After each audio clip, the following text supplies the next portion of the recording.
Em um passado recente, a pergunta era até quando?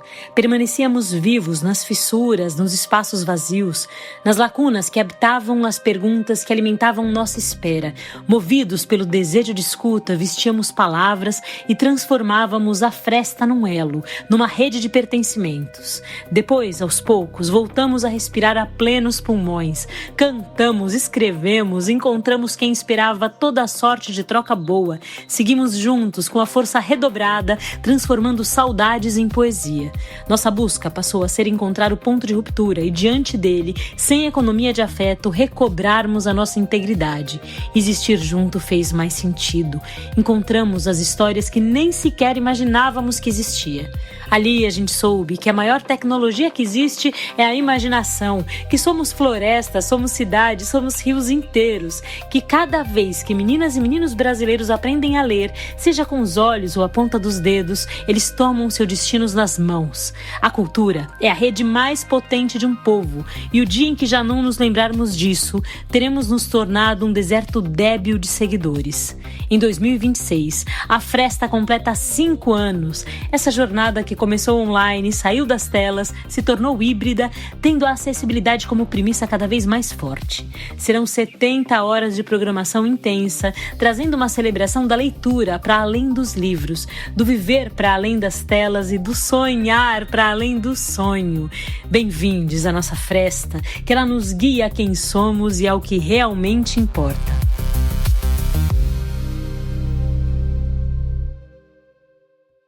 É com muito prazer que hoje eu recebo a Dani Honório. A Dani trabalha com literatura e inclusão e tem uma caminhada muito bonita profissional nessa área.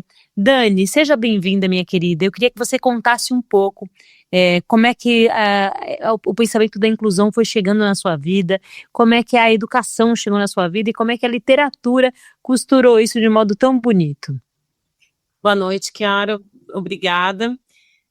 Meu nome é Daniela Honório, como você disse. Eu sou uma mulher morena clara, com cabelos castanho escuro na altura dos ombros, tenho estatura mediana, uso óculos. Bom, essa é a minha autodescrição. Eu sou professora, eu sou pedagoga e sou especializada em educação especial, né? Então, eu trabalho nas salas de recurso na educação.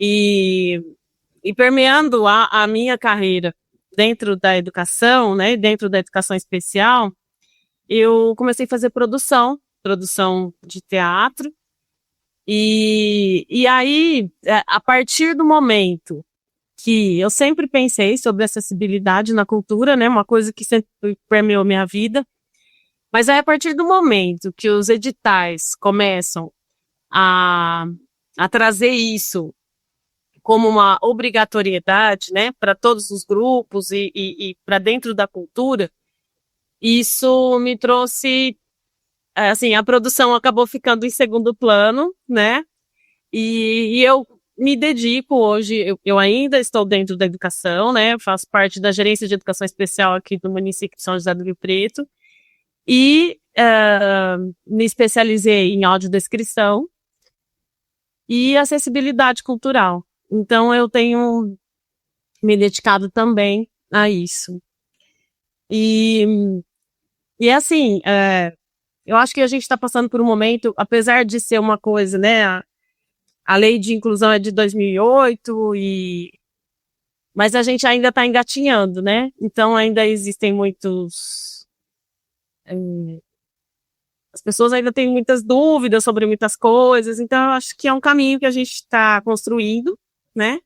A gente está construindo ele caminhando, e que logo eu acredito que não vai precisar de mais de um consultor de acessibilidade, porque todas as pessoas vão ter se apropriado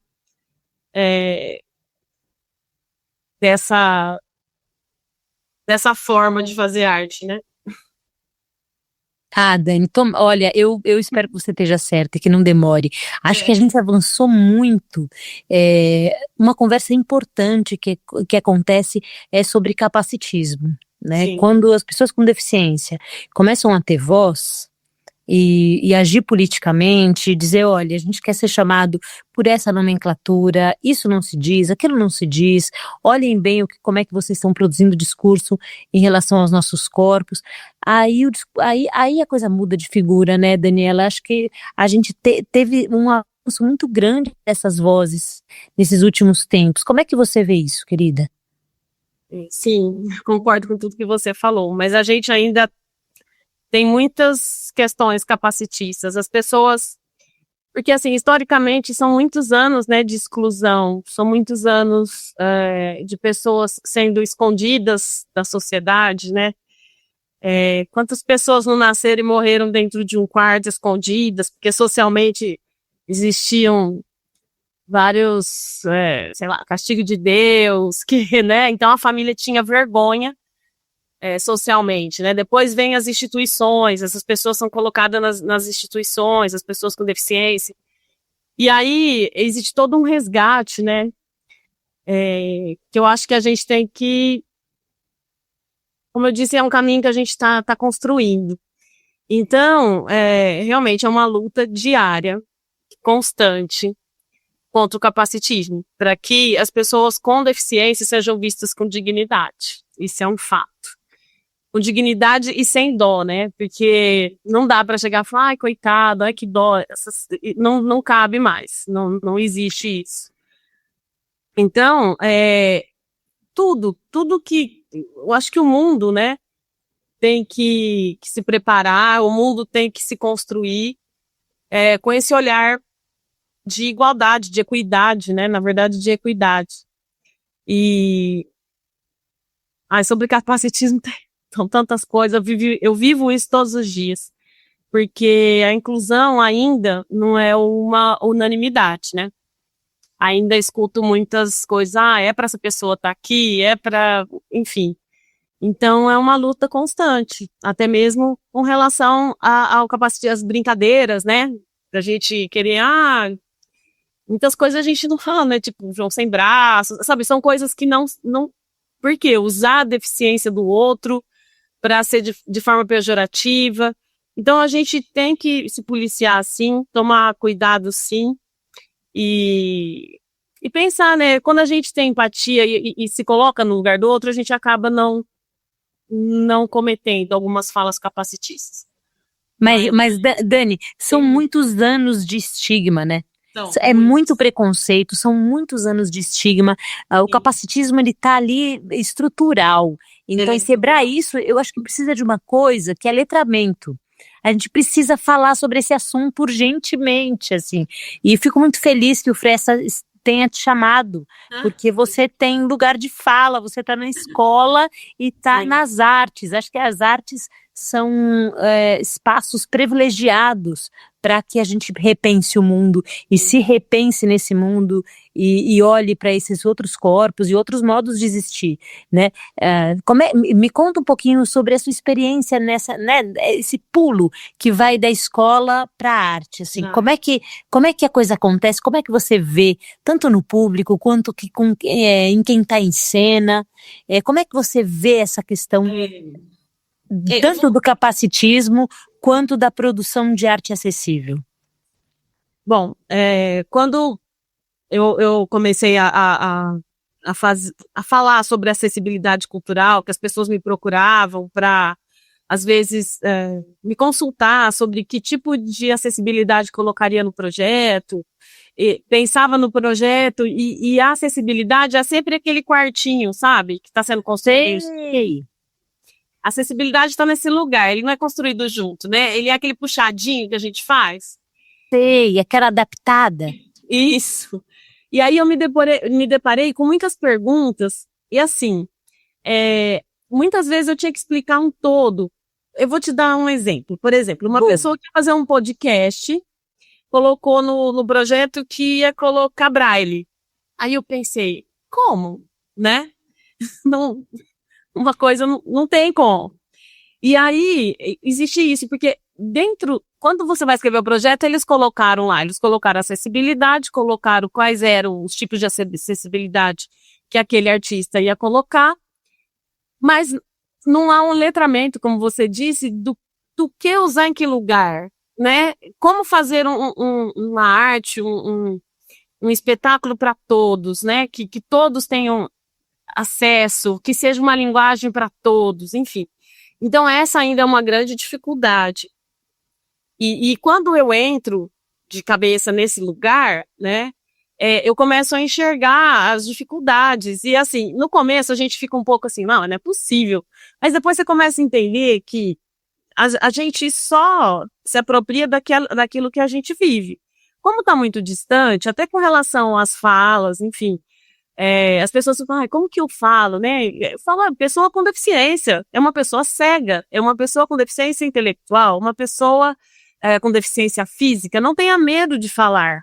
É uma condição, né? É uma condição dessa pessoa. E uma outra coisa que eu sempre trabalho muito é que a gente tem que colocar, sempre é por isso PCD, né? Pessoa com deficiência. Primeiro a pessoa, depois a deficiência. A gente... existe uma luta até com relação a... Você estava falando do capacidade das falas, né? Quando a gente fala, essa pessoa é autista. Ela não é autista, ela é uma pessoa com autismo. A gente fala cadeirante. Apesar que dentro da comunidade eles ainda usam cadeirante. Mas a gente que trabalha com isso é um usuário de cadeira de roda. Porque a cadeira de rodas não deixa, é uma tecnologia assistiva que proporciona aquela pessoa se locomover.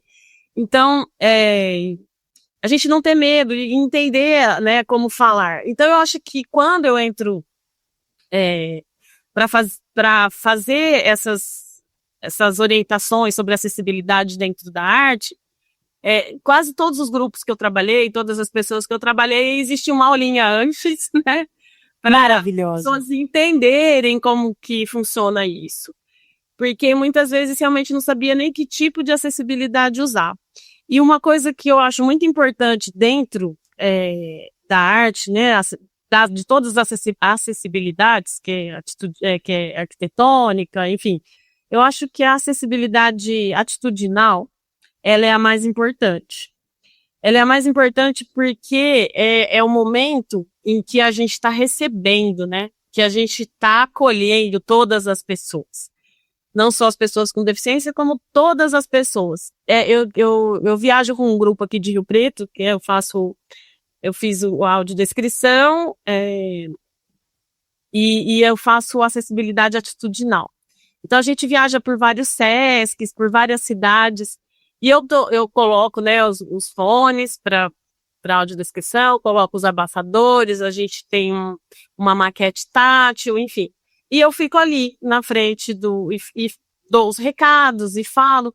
E assim, o que eu pude perceber? Que essa presença, essa pessoa ali na frente recebendo, que não era só sobre pessoas com deficiência, né? Então eu tinha, por exemplo, porque a acessibilidade, na verdade, ela é para todas as pessoas, né?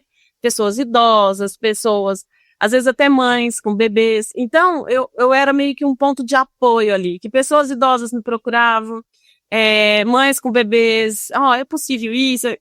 Então, assim, eu estava sempre ali indicando um caminho, indicando uma situação. Então, eu acredito que é muito importante essa figura dessa acessibilidade atitudinal nesse momento. Até que as coisas se deem por si só, essa figura talvez seja muito importante nos espetáculos. Para quem está ouvindo a gente, quando a Dani falar de atitudinal, Dani, veja só, eu vou aproveitar porque acho que esse espaço é muito privilegiado, a gente tem muitas companhias, seja gente que está começando ou gente que já está na estrada há mais tempo. Quando a gente pensa acessibilidade, me corrija veja se eu entendi certinho, a gente precisa pensar numa atitude de facilitar acesso a todos os corpos e a todas as situações. Atitudinal é quem está pensando em prol do acesso levado às últimas consequências. Como é que eu facilito? E aí é muito bonito porque é alguém que está com escuta, né?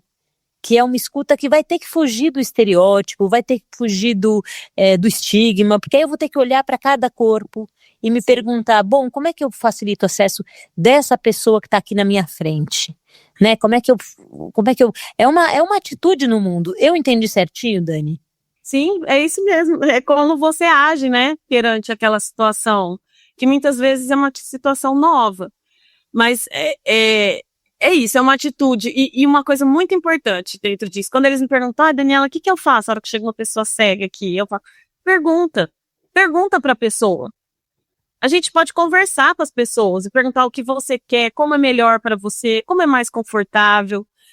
Porque é isso, eu sei lá, tudo que eu aprendi até hoje foi perguntando. Eu tenho o meu revisor, né, da audiodescrição, que é o Rodrigo, que é uma pessoa cega, que é incrível, eu já aprendi muito com ele, porque é muito importante a gente perguntar para as pessoas, como você quer que eu te chame, como você quer que eu te leve, onde eu seguro, porque existem várias formas de você ajudar uma pessoa cega a caminhar. Você quer pegar no meu antebraço? Você quer que eu pegue no ombro? Quer pegar no meu ombro? Enfim, eu acho que conversar, perguntar, isso é uma atitude, né? Sem medo, sem olhar para aquela pessoa com dó, né? Eu falo sempre isso, porque eu escuto muito, ai, que dó. Então eu falo muito disso.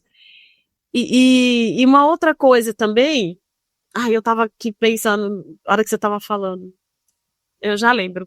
Pode fazer Tá bom, tá bom.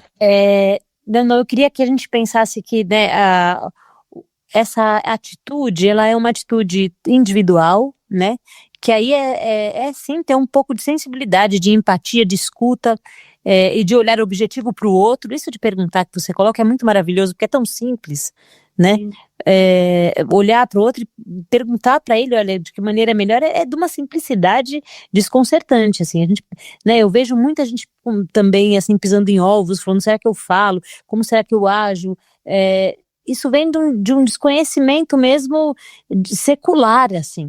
É importante quebrar essas barreiras todas, e a atitude também precisa ser institucional, né, Dani? A gente tem percebido muito isso ao longo do tempo aqui na Companhia Apocalíptica, no Fresta, quando a gente começa a fazer um festival que tem 5 anos e percebe o movimento que vem aí dos últimos 3 anos, de pensar a acessibilidade de uma maneira mais séria, mais intencional, a gente percebe, nossa, demoramos, a gente devia ter tido esse comprometimento desde o início.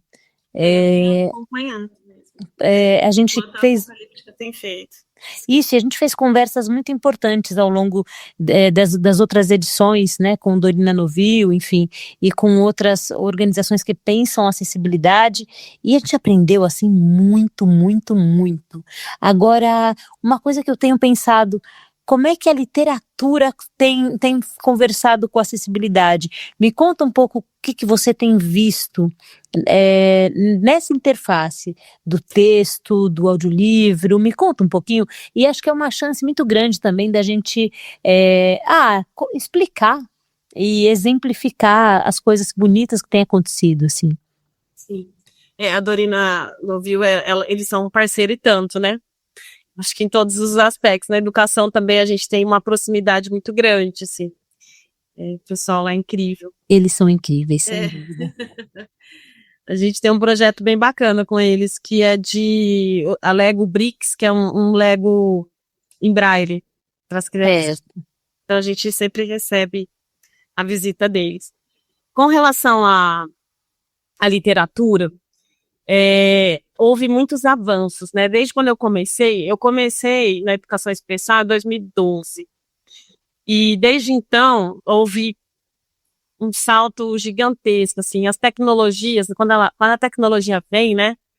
Ela traz inovações, traz acesso de todas as formas. E assim, em 2012 eu tive um aluno cego, e aí tinha os audiobooks, né, que a gente recebia. E eu me lembro que ele era bastante agitado, enfim, e eu colocava às vezes um livro lá porque ele não tinha a menor paciência de escutar, porque tinha toda uma descrição da página, depois começava a história, e isso era cansativo para ele. Certo. Era uma questão dele, né? E aí, a partir disso, depois disso, a gente começou a receber muita coisa, muito mais dinâmica, muito mais, às vezes até funcional. O audiobook é maravilhoso, ele super... Mas, assim, houve outras estratégias, né, dentro da literatura. E o que eu ia falar antes era o seguinte, é sobre as barreiras, né, que você estava falando das barreiras. Qual que é o pensamento da gente quando a gente vai fazer qualquer tipo de acessibilidade, que seja dentro da literatura, dentro de uma obra? é a gente pensar qual barreira que está impedindo aquela pessoa de acessar, né? Na verdade, o pensamento é esse. Que barreira que tem que essa pessoa não consegue chegar? Então, a literatura acessível, ela está nesse lugar, né? De olhar, a pessoa é cega, então a barreira dela é visual. Então, a gente tem que trabalhar com áudio, a gente tem que trabalhar com tato, a gente tem que trabalhar com... Tem uma diversidade tão grande de livros, né? Tem os livros táteis que a gente faz para as crianças que ainda não estão alfabetizadas, né? Que é uma forma de leitura, porque nem todos ainda se apropriaram do Braille, né? O Braille é acessível, mas para você ler em Braille, existe um domínio, né? Uma técnica que demora um tempo, né? E que, enfim... Então, eu acho que é esse pensamento dentro da literatura, qual é a barreira que impede a pessoa de ter acesso, né, aquelas palavras, e a gente trabalhar dentro disso para derrubar essa barreira. Então, enfim, são tantas formas, né, além do Braille, os audiolivros, aí nós temos as fontes ampliadas para as pessoas de baixa visão, né, que muitas vezes as pessoas precisam de contraste. Eu tive um aluno que ele precisava de um contraste amarelo, então o fundo das páginas tinha que ser amarelo e a letra preta. Enfim, os formatos digitais acessíveis, que tem muitos. Hoje em dia, né, aquele Be My Eye, nós temos tanta coisa, né, que é incrível. Eu acho que a gente que existe, está proporcionando, né, acesso à leitura e à literatura. Tem os ampliadores, né? Que eu conheci uma adolescente que ela queria ter o prazer, ela é baixa visão, queria ter o prazer de virar as folhas de um livro, as páginas. Olha que lindo, certo. Ela pediu para sentir o cheiro do livro, sabe? Virar as páginas. E aí tem aqueles ampliadores, né? Que são, até no Instituto dos Cegos tem aqui, que você coloca o livro e aquela lupa gigante vai fazer, né, ia proporcionar que ela conseguisse enxergar. Enfim, são tantas coisas, né? Tem as feiras que a gente vai, que a gente fica enlouquecida, a Reatec, que a gente fica enlouquecida, enfim. São muitas possibilidades, né? E acho que é legal pensar pensar em ter uma pluralidade de possibilidades mesmo. Agora, eu fico pensando o quanto a gente demorou, né, Dani, para fazer esse mergulho, assim. O quanto a gente precisa de intencionalidade, porque o quanto a gente demorou e o quanto a gente precisa trazer as companhias para esse debate. E ampliar mesmo a roda. Não só as famílias, não só as pessoas com deficiência, mas essa conversa é uma conversa para todas as pessoas, né? Acho que a gente precisa muito repensar mesmo, seja na arquitetura, seja na arte, seja na literatura, seja em todos os espaços de acesso para uma vida mais plena. Assim, né, são muitos lados dessa moeda. Para além disso, assim, o que eu tenho conversado muito com as companhias, às vezes, é que a gente prepara tudo, tem lá audiodescrição, tem o intérprete de Libras, tem, né, e aí não vai ninguém. Né? Não aparece ninguém. Eu acho que isso é um debate que a gente tem que ter, porque as pessoas não estão acostumadas, né? E muitas vezes acontece, como eu já vi acontecer, as pessoas vão e aquilo que está ali de acessibilidade não contempla a necessidade da pessoa. Não, poxa vida, não conversa. Exatamente. Não é possível. Eu com esse trabalho de audiodescrição, eu vou em muitos lugares que tem, né? E já aconteceu de eu estar com pessoas cegas, tudo, e a audiodescrição ser de um jeito, era um QR Code que foi feito à distância, meio que atravessava a fala dos atores na peça. Então, eles não se sentiram contemplados. A audiodescrição para peça tem que ser ao vivo, né? Num filme é gravado, E assim, quando eu fiz o meu curso de audiodescrição, foi por uma universidade do Rio de Janeiro. O meu professor, que era uma pessoa com deficiência visual, ele me falou uma coisa que eu sempre repito e eu acho incrível. Que ele falava assim, audiodescrição não é perfumaria. A gente tem que levar a sério. Porque não adianta fazer mais ou menos. Ou você faz, ou não faz. Porque não é perfumaria, não é uma coisa... né? Enfim, eu fiquei com aquilo. Eu sempre falo isso, não é perfumaria. Porque é uma coisa que a gente tem que levar a sério. Né? Se você vai fazer, faça de verdade, né? Não mais ou menos. E às vezes a gente nos deparamos, né? Com algumas situações que você vê que se a pessoa vai, não contempla. Então, eu acho muito importante a gente levar com seriedade para que, quando vamos receber, né, o público maneira geral, né, a gente se preocupa tanto com o público em geral, e eu acho que a gente tem que se preocupar mesmo com todas as pessoas, né, que chegam ali. Então, é muito importante essa pessoa sair de lá contemplada, falando, nossa, realmente eu consegui, né, a barreira foi vencida. Não, e Dani, se a gente pensar que essas pessoas estavam escondidas em casa faz pouco tempo, irem ao teatro é um avanço enorme no sentido da gente quebrar estigma, né? O estigma tá aí até hoje circulando e essa conversa da dó, né? E fala sobre ainda circulando. Então, acho que tem um trabalho de também buscar essas instituições, buscar essas pessoas, buscar, bom, como é que eu faço para as pessoas chegarem? Que isso também é acessibilidade, né? Se fazer, se divulgar até que as pessoas venham, também é acessibilidade levada a sério, levada às últimas consequências. Eu fico pensando, Dani, quando você me fala sobre o trabalho que você faz com as companhias, se já existem companhias que estão pensando acessibilidade como ponto de partida, ao invés de fazer um puxadinho, de adaptar uma peça que está pronta para tornar acessível o que a companhia já construiu. Tem alguma companhia que está pensando desde o começo do espetáculo em fazer um espetáculo acessível?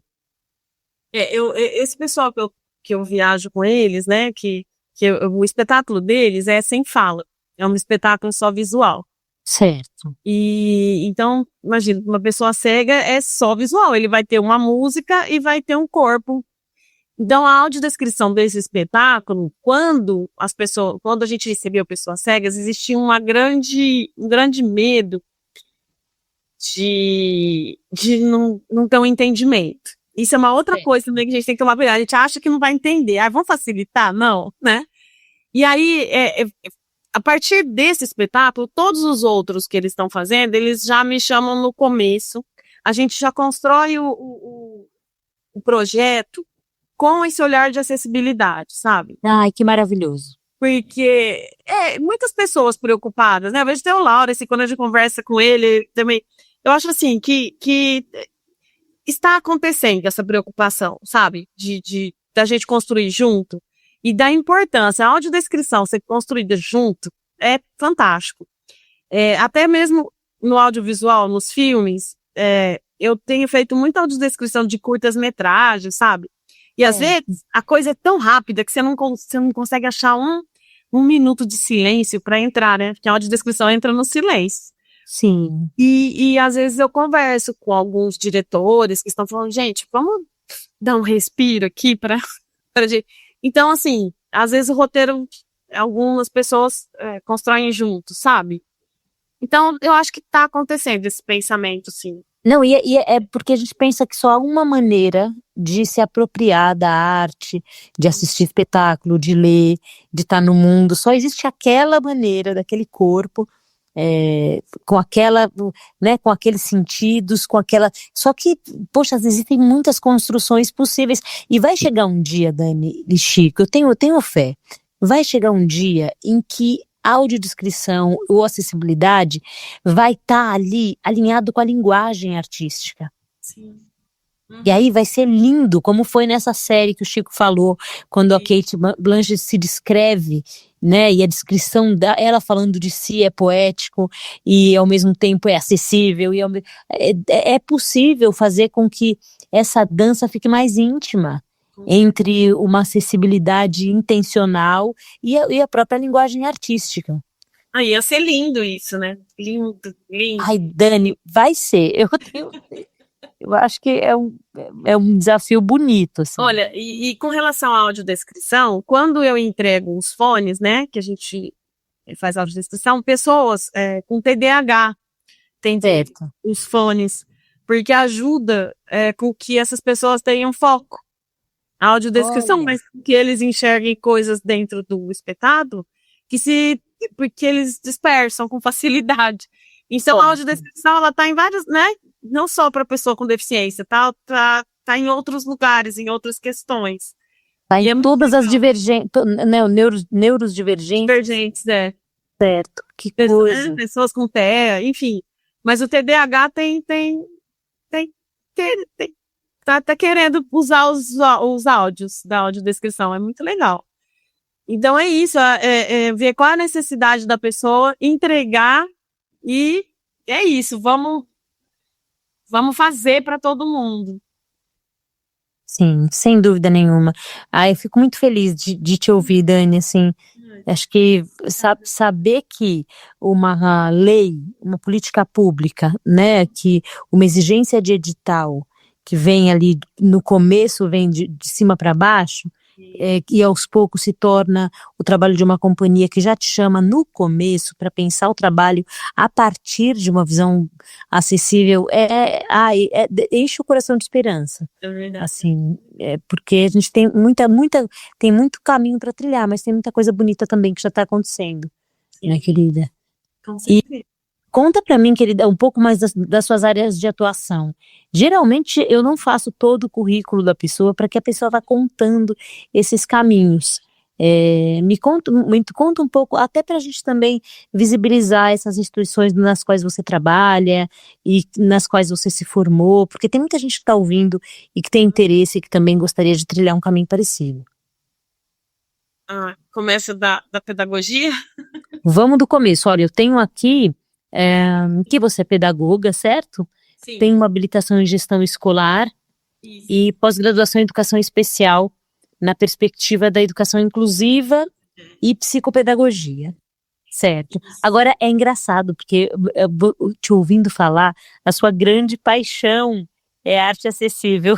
Assim, podcast legal porque a gente ouve, dá para ouvir na intensidade da voz as paixões das pessoas. Que coisa bonita. A minha paixão é educação especial, assim, mesmo. Eu acho que a partir do momento que eu comecei a trabalhar com educação especial, minha vida não é uma coisa piegas, assim, realmente. Você começa a enxergar as coisas de uma outra forma, né? E aí, dentro da educação, antes de eu trabalhar com acessibilidade, com educação especial, eu fui de um programa do governo federal que chamava Mais Educação e Mais Cultura. Certo. E foi aplicado numa escola da Zona Norte, daqui de São José do Rio Preto, uma escola periférica, com uma questão de vulnerabilidade muito grande e tal.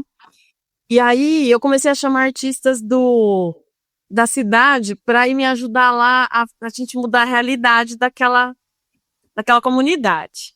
Inclusive, tem um artista que é da Apocalíptica que foi lá também me ajudar, Danilo. E aí, a partir disso, naquele ano, eu fiz a pós-graduação em educação especial, e no ano seguinte eu já passei no seletivo da educação especial e fui. E aí, desde então, porque assim, para você trabalhar dentro da educação especial, para você trabalhar com pessoas com deficiência, você tem que estudar o tempo todo. Porque todo ano apareciam coisas diferentes. Todo ano você tem desafios diferentes, né? E o começo é uma coisa bastante árdua, assim, você ainda carrega muita coisa desse tempo todo de exclusão. Você carrega dó, você carrega um olhar de que não sabe se a pessoa vai conseguir ou não. Eu tô propondo isso, mas eu não sei se isso vai dar certo. Então, assim, é uma construção mesmo que a gente tem uma fala lá que só depois de 2 anos da educação especial que você consegue realmente estar dentro. Certo. E aí, dentro disso, eu tive necessidade de fazer Libras, né? Fiz Libras, é uma língua que se a gente também não trabalhar, você esquece, como o inglês, qualquer outra. Claro. Libras, aí eu fiz um curso de Braille, que também é uma loucura, que eu tinha que dar aula para crianças cegas e, né, para me apropriar minimamente, porque o Braille é impossível para o vidente, eu pelo menos não tenho a menor tato para conseguir lembrar, nem olhando. E aí fiz a audiodescrição mais para frente, que foi a partir de uma BNAB que eu assisti uma aula e me apaixonei. Eu já tinha assistido algumas coisas com audiodescrição, eu já gostava, mas enfim. E aí eu fui construindo o meu caminho. E dentro disso, o meu namorado, ele é diretor de teatro, né? Sei. Tô com ele há 14 anos. E aí eu comecei a fazer produção por conta dele. Né, comecei a trabalhar na companhia dele, enfim, aí comecei a fazer produção. E foi o que eu disse, a acessibilidade entrou nesse lugar da arte, tudo misturado ali, a partir do momento que os editais começaram a exigir, porque até então não adiantava eu falar nada sobre isso, entendeu? Porque não tinha importância. Por que eu vou fazer isso se... Não era um pré-requisito, né? Não Exatamente. Então, não tinha. Minha vida educacional corria de um lado, olhando para toda essa acessibilidade, e a minha vida artística de produção, enfim, corria paralelo, mas sem se unir. E aí, eu me lembro de ter reuniões com os artistas que a gente sentava em bar e tal, pensando, mas o governo está passando para a gente uma responsabilidade que é deles. E eu falava, gente, não, a gente tem que pensar sobre. Eu tive altos embates com relação a isso. E aí a coisa, né, nem faz tanto tempo, mas eu acho que eles foram se entendendo e os artistas foram se apropriando mesmo, né? E isso agora faz parte mesmo. Todo mundo que vai escrever um projeto hoje tem isso na acessibilidade. Ela é obrigatória, mas logo não vai ser, logo vai ser natural, né? Não, e mesmo que seja no começo, de cima para baixo, a gente precisa ter uma intencionalidade legal, jurídica, legal, como é que eu vou dizer, institucional mesmo. É importante, e não é uma questão do Estado, é uma questão de todo mundo, gente. Isso é muito, eu acho que é a maior vacina contra o estigma. Ela é para todo mundo, não interessa se eu tenho um filho com deficiência ou não, ou tenho na família, não tô no mundo sozinha, né? E a gente precisa criar um olhar para além do cabresto do nosso próprio jeitinho de existir. Eu acho que você estava me perguntando da minha vida profissional, eu acho que a última coisa, eu estou na secretaria, mas antes disso eu fui gestora de um centro aqui de Rio Preto, que chama-se CAEC, que é um centro que atende pessoas adultas com deficiência intelectual e surdez. Certo. E ali eu pude ter contato com adultos, muitos com funcionalidade social, outros não. Certo. E a dificuldade que eles tinham de ter acesso a algumas coisas no mundo, sabe? E por mais que eu esteja ali e que a gente lute por isso, o mundo é muito grande, né? A gente não consegue fazer com que todo mundo... Enfim. Mas, Dani, dá um exemplo, por exemplo, dá um exemplo para quem está ouvindo. Dificuldade de acesso... Por exemplo, dificuldade de pegar um ônibus, por exemplo. Uma pessoa com surdez, ele às vezes ficava rodando, assim, não conseguia... Porque, assim, a pessoa com surdez, muitas vezes não são alfabetizadas, né? Até por conta... Muitas pessoas com surdez são alfabetizadas. Inclusive, existe um movimento dentro da comunidade surda da surdez deixar de ser considerada uma deficiência, porque eles só não escutam, o resto está tudo certo. Mas eu trabalhava com pessoas surdas que muitas vezes tinham deficiência intelectual. Então, existe uma dificuldade de chegar nos lugares, de informações, perdidos mesmo, não conseguirem chegar onde eles tinham que chegar. Então, isso tira a autonomia, e isso era uma grande informação. Pessoas com deficiência intelectual, eu lembro que na época da pandemia, eles tinham que usar máscara, né? Todo mundo tinha que usar máscara. E às vezes eles entravam também no ônibus e as pessoas não estavam usando máscara, e eles iam falar, olha, isso é errado. E um deles apanhou e teve que tirar. Ai. Então, assim, é um mundo que a gente tenta prepará-los, É, enfim, são tantas histórias que eu não consigo nem. Eu não vou. Com relação às meninas, né? Com relação a namoro. São mulheres, né? Mulheres que estão entrando até na menopausa, que nunca namoraram, que foram negados é, vários direitos, sabe? Eu nem gosto de falar muito, porque eu acho que expõe, né? São vivências delas, mas eu acho que tem tanta coisa ainda pra gente pensar, tanta coisa que eu não caberia aí. Ô, Dani, mas eu fico muito feliz que você traga todos esses assuntos, porque a gente começa a perceber que o buraco é bem mais embaixo. A gente pensa aqui nesse festival em arte, em multilinguagem, em literatura, né, em espetáculos e produções artísticas acessíveis, mas não dá para pensar isso desvinculado de um olhar mais amplo, né, para garantia de direitos das pessoas com deficiência e a construção de um mundo menos capacitista. Não dá. E aí é bonito o seu trajeto, porque acho que a educação une essas coisas. É na educação que a gente transforma, né? Então, acho que é uma costura que faz muito sentido, essa costura, né? Juntar esses mundos, como você trouxe aqui. É isso, eu acho que o último fórum que eu fui foi em São Carlos, né? Um dos palestrantes, ele fala que a gente vai ter uma sociedade inclusiva realmente daqui 200 anos. Uau! Faz 5 anos que eu fui, então ainda tem um tempo aí que poderia voltar aqui. Tem tempo demais, tem tempo demais. Mas a gente está construindo. É isso, amada. E essa discussão é muito importante, que a gente tenha espaço para isso e debates cada vez mais ampliados nesse sentido. Queria muito te agradecer, Dani, e queria muito, assim, queria muito estar aí. Eu devo chegar no Brasil em junho, julho, agosto, pedacinho de setembro. Quem sabe a gente se senta para conversar um pouco mais junto sobre esse assunto. Eu tenho muita vontade de fazer um espetáculo acessível desde o começo. Tenho pensado nisso já faz uns 2 anos, tenho amadurecido a ideia. Quem sabe a gente não senta para conversar e trocar um pouco mais, e quero te ouvir sobre isso, e queria que você deixasse suas redes sociais para quem está ouvindo a gente tem aí muita gente no começo, muita gente no meio do processo, muita gente já experiente. O festival é um espaço que junta todas essas pontas, então deixa seus contatos, querida. No Instagram, assim, eu não sou muito dança. Não, a gente precisa te achar. Daniela.honório com H.980. Esse é meu Instagram. Enfim, que mais? Eu acho que é isso. Eu acho que o contato pelo Instagram é bacana.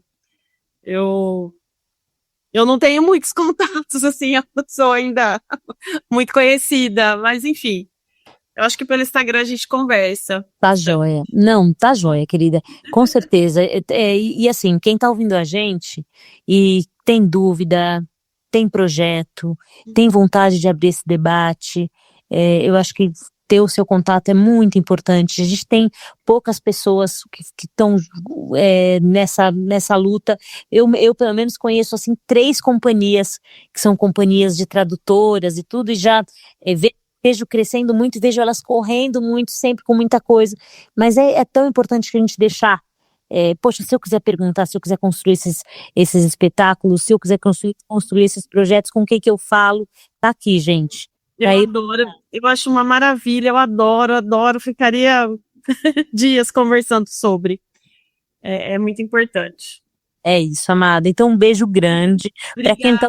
Para quem tá ouvindo a gente, eu sou uma mulher branca de 1,64 m, tem um olho castanho, amendoado, um cabelo curtinho, preto, e gosto muito de vermelho. Quase sempre tô vestindo vermelho. É isso. Querido, um beijo enorme, foi um prazer conversar com você, e você é muito convidada a participar da programação, seja online, seja presencial, e a gente se encontra nos próximos podcasts. Com certeza, estarei no Festa.